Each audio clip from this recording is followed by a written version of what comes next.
Sir, আপনি কি জানেন? তুমি কি জানার কথা করছো ইসমতারা? আমরা কও না কলি ক্যাম্বালায় বসবো।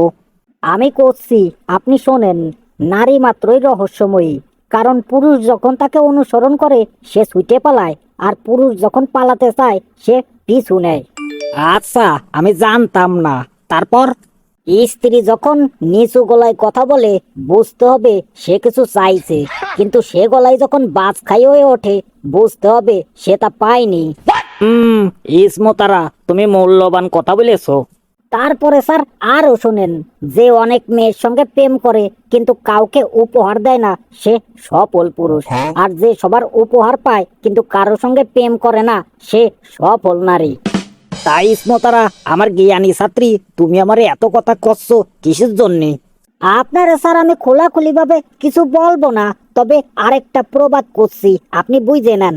প্রেম হচ্ছে অন্ধ, কিন্তু বিয়ে চোখ খুলে দেয়। समझ रहे हो समझ रहे हो आप?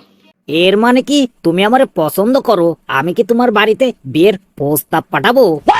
আপনি স্যার বিয়ের প্রস্তাব পাঠালে পাঠাতে পারেন, আমার কোনো আপত্তি নাই। হি হি।